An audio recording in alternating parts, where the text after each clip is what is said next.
Pois é, gente, então estamos voltando aí com o nosso segundo vídeo aula sobre partes no processo de trabalho, né? Então agora nós vamos tratar de representante, mandato de advogado. Cuidado, que aqui tem coisas muito importantes. Claro que o advogado não é parte. Inclusive, quando a gente vai fazer a protocolização do processo eletrônico, tá lá aquela janela em que a gente olha assim, parte, aí você bota os dados da parte, tudo bonitinho, e aí depois você vai acrescentar mais, e aí vai lá, é procurador, não sei o que, tá lá o ícone de advogado. Óbvio que ele não é parte, mas ele entra ali como representante da parte. E aí a gente bota lá advogado. O que tem de novidade aqui? Tem de novidade que o advogado, ele vai, quando a audiência era presencial, o mandato procuratório podia ser tácito, podia ser na hora ali. Ele nomeava em ata e depois o juiz dava um prazo para juntar. Agora, quando eu vou fazer uma defesa ou quando eu vou fazer uma petição inicial, a petição inicial, principalmente, eu preciso colocar o mandato procuratório. Na defesa, você pode até fazer uma petição e pedir um prazo para juntar, né? Mas o ideal é você já fazer a defesa já com o instrumento procuratório. Então, ele é expresso, está previsto lá no artigo 105 do CPC, não precisa reconhecer firma, mas, claro, já acabou isso, antigamente precisava. Tem a questão da renúncia, está previsto no artigo 112 do Código de Processo Civil, cuidado com isso. Leia o estatuto, leia o Código de Ética, porque quando o advogado ele faz a renúncia, ele tem que ficar 10 dias ainda no processo, né? E aí, o que tem de relacionado a isso? O que nós temos de relacionado é a questão das súmulas 219 e 329, que fala de honorários. Os honorários agora têm previsão no artigo 791-A, maiúsculo, que foi inserido na CLT por força da lei 13.467, que é chamada por vocês de reforma trabalhista. Eu prefiro chamar de deforma. Mas vamos lá. Então, essas súmulas 219 e 329, olha a dica, ela está lá no catálogo de súmula, mas ela está em desuso, exclusivamente pelo fato de que hoje nós temos uma previsão. Essas súmulas diziam assim: salvo na hipótese da Lei 5584, que é assistência sindical, na Justiça do Trabalho não cabe honorários advocatícios. Ponto. Hoje cabe com base na 791-A. Ok. Então, essas são as duas súmulas, são essas duas dicas que eu quero dizer para vocês. Cuidado aí quando forem fazer algum concurso ou alguém que ainda vai fazer prova da OAB. Cuidado quando for estudar, essas súmulas estão lá porque o Tribunal Superior do Trabalho não fez a revisão de súmula. Já se reuniu para fazer, mas não fez. Tem duas súmulas muito importantes relacionadas à procuração do advogado. Uma delas é a juntada tardia na fase recursal, tá? Atualmente, depois que você fazia o recurso, não podia juntar a procuração tardiamente. Depois o tribunal começou a entender, e isso o recurso era considerado deserto por falta de representação. Um dos requisitos do recurso é a representação. Depois houve uma alteração, se não me engano, está na própria CLT, que o relator ele pode, na hora de analisar os requisitos de admissibilidade, verificando que a procuração ou ultrapassou o prazo, ou que não tem, ou que o advogado que assinou o recurso não é o advogado da procuração, ele pode conceder um prazo para que, se não me engano, de 5 dias, para que a parte possa suprir esse defeito aí, esse defeito de representação. Tem também a súmula 395, fiquem atentos. Aí é importante, porque ela vai falar de prazo. Se eu entro com uma ação, se eu faço uma defesa, se eu me manifesto no processo e a procuração dada ao advogado, ela tem um prazo e esse prazo foi vencido, aqueles atos que ele praticou, ele não vale, claro. Por isso que a gente não faz procuração com prazo, a gente faz uma procuração por prazo indeterminado. Então, cuidado com isso também. Fique atento a essa súmula. Inclusive, é muito comum o escritório, vai entrando gente nova, vai entrando advogado novo, já aconteceu comigo, né? Nosso escritório tem 30 e poucos anos, já foi chegando gente, já foi saindo gente, e já aconteceu de algum advogado, por exemplo, a professora Renata Barbosa, quando ela chegou, ela, ela assinou peças, inclusive, que ela não estava ali, não havia feito o subestabelecimento para ela, e a gente teve que fazer depois esse subestabelecimento. Então, é uma coisa que vocês têm que ter cuidado, porque isso tem consequência jurídica, ok? Então, essa é uma alteração trazida aí pela Lei 13.467, com relação a essas súmulas. Substituição de partes ou substituição processual. Já falei, mas vou trazer de novo à tona. São coisas diferentes. Substituição processual é aquela hipótese prevista no artigo 8º, inciso 3 da Constituição Federal, artigo 18 do CPC, lembrei, é o artigo 18, e a CLT 872. Ninguém poderá, e a súmula 286. Ninguém pode estar em juízo representando direito alheio. Ninguém pode estar em juízo representando direito que não é seu. Mas tem uma exceção. Salvo exceção da lei. E a lei traz para gente, a legislação trabalhista traz o artigo 872, que é exatamente a hipótese do sindicato. O sindicato da categoria ele pode ser a parte autora para pedir, por exemplo, que todos os empregados, todos os bancários do Santander, representando todos os bancários do Santander daquela região, daquela base territorial dele, por exemplo, recebam um certo reajuste salarial decorrente da norma coletiva. Isso evita que cada um desses bancários sejam as partes ali, entre com ações distintas ou entre com ação plurima e tem a previsão legal. Isso é substituição processual. Ela é atípica, anômala, concorrente. Por quê? Porque esses empregados podem entrar como assistente, pode pedir que o sindicato, pode pedir que o nome dele saia, que ele quer fazer individual ou que ele não quer fazer ação. Então, por isso, ela tem característica de ser autônoma, concorrente e primária, tá? Então, o substituído, o nome é substituto, sindicato substituído, por exemplo, os bancários. Ele pode, inclusive, entrar no polo passivo como assistente. Gente, só esse tema daria uma aula muito grande para a gente falar da evolução histórica, para a gente falar as hipóteses e o que a doutrina entende como matéria suscetível de ser objeto dessas ações coletivas, tá? Dessas ações, dessa substituição processual.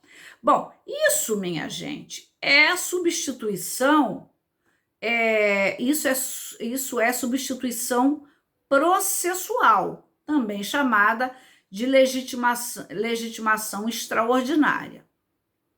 Agora, qual é a diferença de substituição de partes ou sucessão processual? Exemplo, substituição de partes é diferente. Fulano de tal entra com ação contra a empresa Mega. Fulano de tal é um empregado, ele vem a óbito, o processo extingue, o processo termina, o processo arquiva.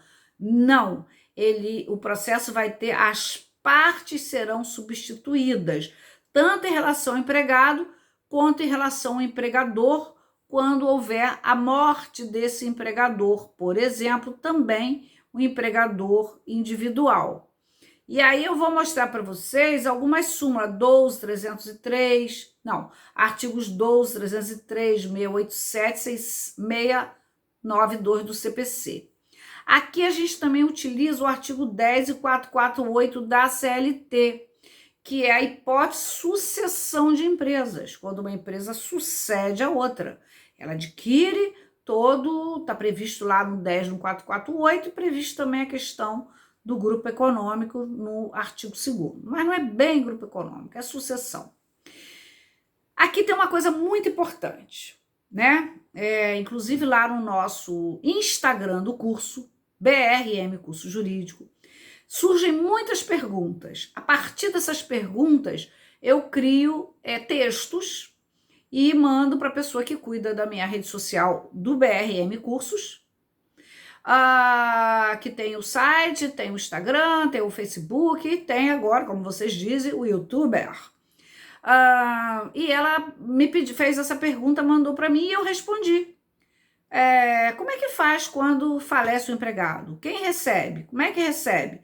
E aí, ali a gente faz um texto pequeno, óbvio, porque não é um artigo científico, que também quando tem a situação de uma companheira, que ou ele não é casado, ou ele mora com alguém, então vai utilizar a certidão de óbito para ver quem são os filhos, e também a Lei 6858 de 80, que é a situação do habilitado na Previdência Social, segundo os doutrinadores trabalhistas, e isso eu já usei várias vezes, eu não preciso abrir o inventário, negativo ou positivo, para que o inventariante se habilite ali. Já tive situação de briga de braço, aí quebra de braço com algum juiz, mas aí a gente usou a doutrina, usamos a lei 6858, usamos a certidão de óbito, juntamos a certidão de óbito dizendo, deixou tantos filhos, junta a certidão de nascimento desses filhos todos, documentos, faz-se uma nova procuração, cuidado com isso, né? Óbvio, a parte faleceu, aquele outorgante que tinha te dado a procuração faleceu, então agora a gente não tem mais aquela parte, então nós não temos mais poderes, o poderes finalizou com o falecimento daquele que havia nos concedido poder. Aí o que acontece? Duas situações. Os herdeiros continuam com o escritório, com aquele advogado, e aí você faz a procuração de novo de todo mundo para você, junta nos autos, com todos os documentos, se for o caso de uma companheira, quem está habilitado na Previdência Social, junta aquilo, casamento, certidão de casamento se for o caso, certidão de óbito, certidão de documento dos filhos, junta, e a procuração nova. Às vezes, mas nunca aconteceu comigo, nunca aconteceu, os filhos preferem, não, quem confiava nesse advogado era meu pai e minha mãe. Eu não confio, eu tenho um advogado, eu não é que eu não confio, mas eu já tenho um advogado, eu prefiro fazer um outro advogado, ok? Fica aí essa questão.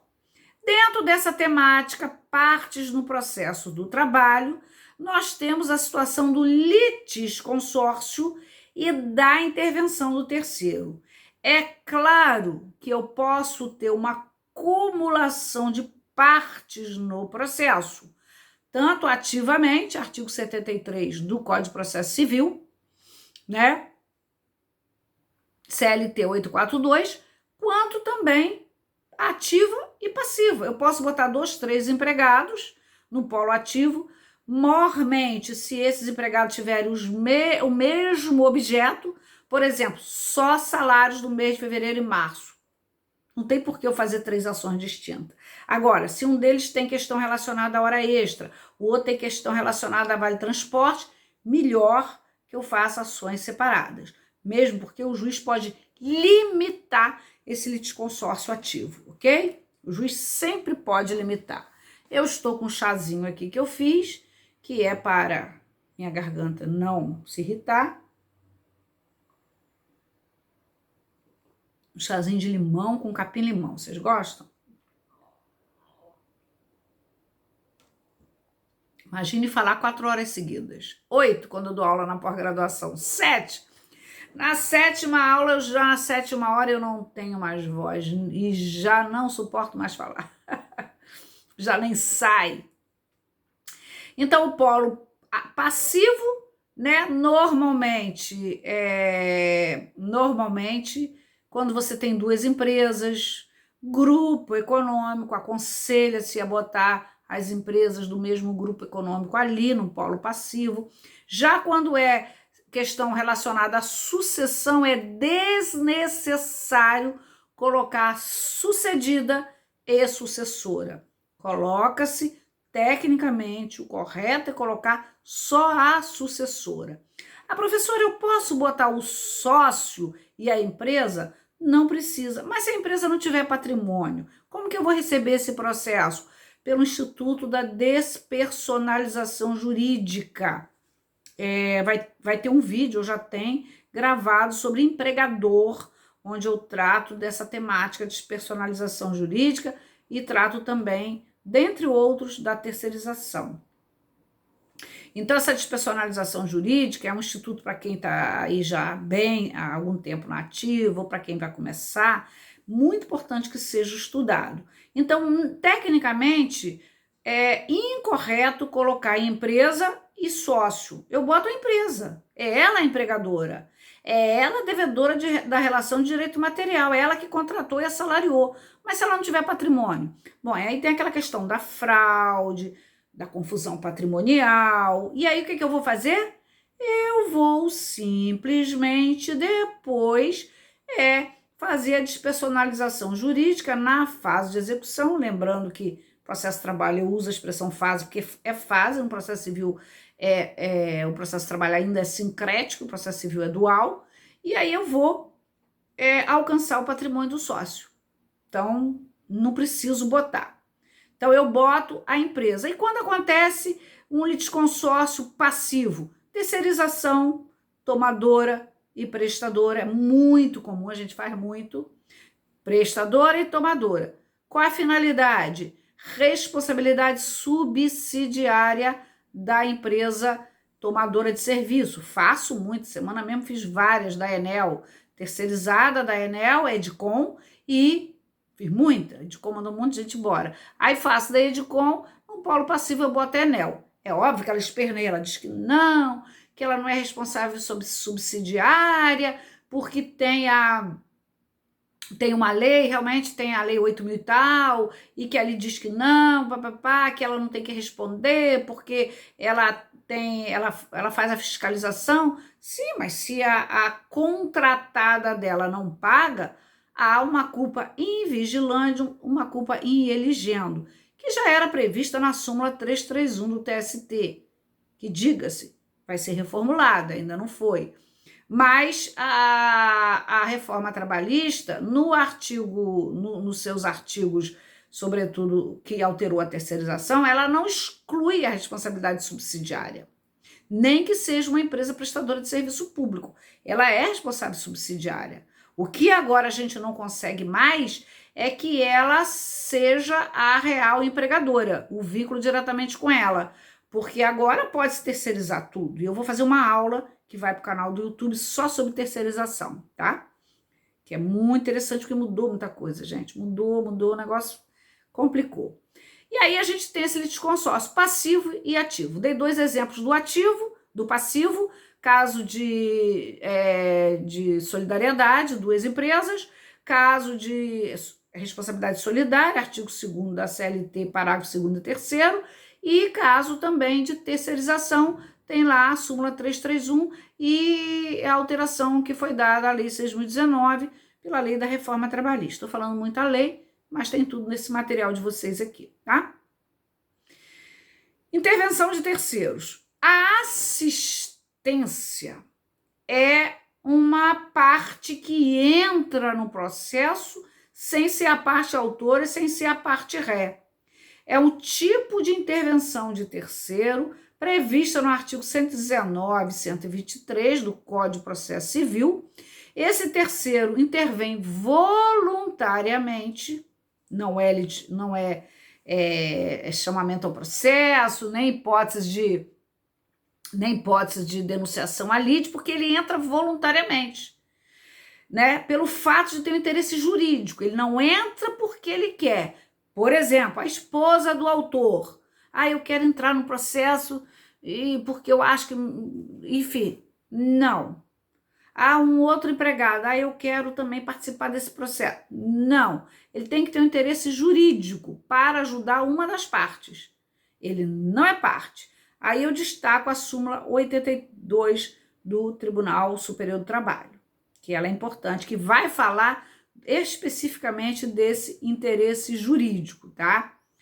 A decisão, o juiz pode dizer eu aceito ou não aceito, mas como na Justiça do Trabalho não se recorre das decisões interlocutórias, artigo 893, parágrafo 1º, ela é uma decisão irrecorrível, tá? Bom, claro que ela cabe no processo de trabalho, sem dúvida nenhuma. E ali mesmo a gente falou, antes a gente falou da substituição processual, onde o sindicato é autor, e aqui cabe perfeitamente que um dos empregados diga assim, um dos bancários, eu usei o exemplo do bancário, ok, deixa o sindicato sendo autor, mas eu vou entrar ali como terceiro. Quero ficar ali junto, acompanhando, ajudando, peticionando e impulsionando o processo. Ele não vai entrar como olheiro, ele vai entrar porque ele tem interesse jurídico, ele pode, inclusive, peticionar. Só que se o juiz achar que ele não tem interesse jurídico, que ele está entrando só para tumultuar, ó, tira. Aqui nós vamos discutir algumas figuras de intervenção de terceiro no processo que pode ter ou não a aceitação no processo do trabalho. O primeiro deles já falamos da assistência, tudo bem, não tem discussão, mesmo porque já tem uma súmula. Oposição, são figuras do Código de Processo Civil. Oposição, nomeação, autoria, denunciação a lide, nomeação, autoria, não tem mais previsão no Código de Processo Civil, mas tinha no CPC de 73, 2015 não tem mais, mas acho bom a gente falar disso, porque muita gente que vai assistir esse vídeo é gente como eu, que estudou no CPC de 73, ainda temos vários hábitos, né? Inclusive a gente tem o hábito de falar junta de conciliação e julgamento. Então, vamos lá. Oposição, artigo 682, é o ato pelo qual o terceiro voluntariamente intervém discutindo aquele direito como sendo seu, obstando assim o êxito em favor de A ou B. Então ele diz assim, não, isso aqui é meu. É muito discutido na Justiça do Trabalho, mas tem autores que dizem que cabe, tem autores que dizem que não. Por exemplo, eu acho que cabe, eu fico com a corrente que entende que cabe. E eu uso o seguinte exemplo. A empresa, presta atenção nos exemplos, a empresa, ela entra com uma ação como autora em face do empregado réu para reaver, pode até ser chamada de ação possessória, que cabe nessa situação, ou reclamação trabalhista possessória, para reaver, por exemplo, um mostruário de joia que é dela a empresa, e a empresa e o empregado foi despedido e não devolveu esse material. Pode ser um carro, vamos usar um mostruário de joia. E aí, a empresa entra com a ação contra esse empregado para que ele devolva aquele material que ele usava de trabalho. Mas aí vem um terceiro se opondo a isso e dizendo, não, esse mostruário, essas joias, não eram dessa empresa. A empresa tinha esse mostruário em consignação para trabalhar. Essas joias são todas da minha indústria. Eu fabricava as joias, eu sou fabricante, eu sou ourives. Né? Então, aqui é um tipo de oposição que, embora seja discutido, mas depois da Emenda Constitucional 45, né, que trouxe para as relações de trabalho, a discussão é sempre o seguinte, a Justiça do Trabalho ela é para empregado e empregador. Só que vamos lembrar que a Emenda Constitucional 45 ela ampliou a competência da Justiça do Trabalho, trouxe para dentro da Justiça do Trabalho outras possibilidades, inclusive uma relação de trabalho. Aqui, esse que está se opondo, ele não é nem empregado nem empregador. E também não tem nada a ver com a relação de trabalho. Mas ele tem a ver com o objeto que está sendo discutido ali, o objeto da ação. Então, alguns autores entendem que causa e os que entendem que não, como Bezerra Leite, ele entende que o principal obstáculo é o retardamento processual. E ele tem razão. porque faz surgir duas demandas, o juiz vai ter que julgar ali. O empregado devolve, mas não devolve para aquele, devolve para o outro. A discussão é, será que o juiz tem competência para dizer de quem é aquele monstruário? Nomeação autoria, tá? A nomeação autoria não tem previsão no novo CPC, então eu vou pular, porque a grande maioria dos doutrinadores trabalhistas já entendiam que não cabia no processo do trabalho, né? Que na verdade é o seguinte, quem é o verdadeiro proprietário da coisa? É muito semelhante a essa nomeação à oposição. Essa nomeação autoria assemelha-se muito com a oposição. Então, ela tinha uma previsão no CPC de 2015, no CPC de 1973, mas não tem no de 2015. Como também a gente não tem isso na Justiça do Trabalho, não tem na CLT, desculpa, a Justiça do Trabalho tem, mas a gente não tem essa previsão na CLT, e a gente sempre usou subsidiariamente o Código de Processo Civil, e o Código de Processo Civil não traz a nomeação autoria, então a gente deixou de discutir essa temática, que até o advento do Código de 2015 a gente se debatia, vocês vão achar isso na doutrina, se cabe, se não cabe, né? De qualquer forma, os doutrinadores entendiam que se coubesse, seria no processo de conhecimento. Denunciação à lide. Aqui é uma confusão. Tem natureza jurídica de processo incidente, está previsto no artigo 125 a 129 do Código de Processo Civil, porque, na verdade, ele surge uma nova relação processual, incidente, que, na verdade, diz assim, eu vou entrar ali, vou chamar quem realmente deve, porque depois eu vou entrar com uma ação contra essa pessoa para obter o pagamento daquilo que eu estou pagando, mas que, na verdade, eu não devo. É mais ou menos esse imbróglio que tem. Bom, quem entende que admite no processo de trabalho? A Mauri Mascaro Nascimento, Zé Augusto Rodrigues Pinto, Sérgio Pinto Martins e Bezerra Leite já são contrários. Eu também não sou muito favorável, não, porque eu acho que surge uma terceira relação de uma situação que... Porque é o seguinte, gente, preste atenção. Vamos, então, o empregado entra com ação contra uma empresa. Vamos botar o caso aí da sucessora. Eu entro com a ação contra a empresa que está no lugar da minha empregadora. Pelo artigo 10 e 448, a sucessora vai responder. Aí ela chama aquela empresa que contratou o empregado, alegando que aquele empregado trabalhou a maior parte do tempo para ela, a sucedida. E aí, esse empregado, ele quer as horas extras de 4 anos que ele trabalhou para a sucedida, porque na sucessora, por exemplo, ele trabalhou só 4 meses, 4 anos e 4 meses. Então, ela vai e chama assim, não vou pagar 4 anos, não. Quem deve 4 anos de hora extra, na verdade, é ela, de quem eu adquiri, de quem eu sucedi. Só que isso daqui é o seguinte, a doutrina trabalhista majoritária, e eu acompanho, diz o seguinte, não, ele vai pagar. A sucessora tem o artigo 10, o 448, ela paga ao empregado, porque o artigo 10 do 448 diz que não altera a relação jurídica, não prejudica os contratos, nem que o contrato tenha sido rompido, e depois a empresa sucessora, se achar que ficou no prejuízo de quem ela comprou, ela que vai buscar na justiça competente, que é na justiça estadual, a reparação do que ela pagou. Isso é muito mais justo, muito mais razoável em termos de competência da Justiça do Trabalho, tá?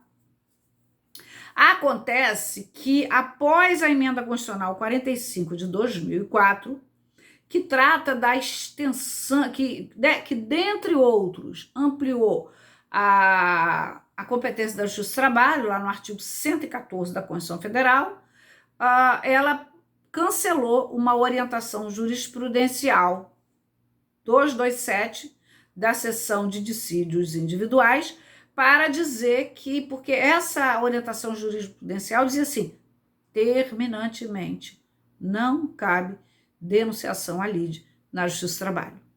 Como ela cancelou, a partir da emenda constitucional 45, há hoje uma discussão muito grande na doutrina se cabe ou se não cabe.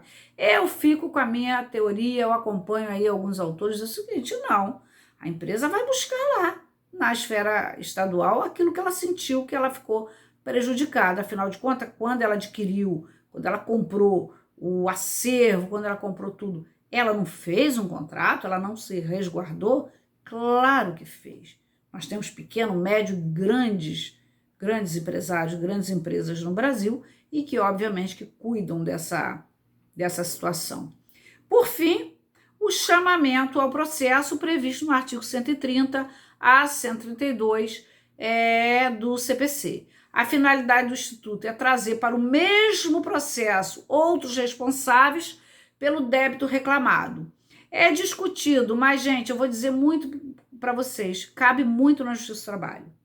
Cabe muito, muito mesmo, e às vezes o juiz faz assim, sem uma nomenclatura adequada.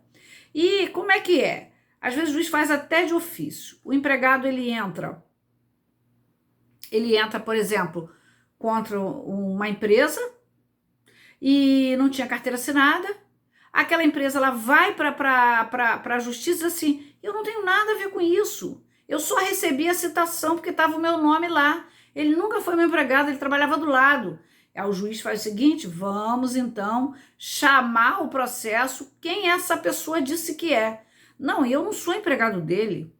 Só tinha lá, ele trabalhava numa empresa, numa loja do lado, ou atrás, ou nos fundos. Eu estou aqui no processo porque eu recebi a citação. E ele botou o meu nome no polo passivo. Às vezes nem é o nome, é meu nome fantasia. E eu aqui estou, cá estou, para indicar o verdadeiro devedor da relação de direito material.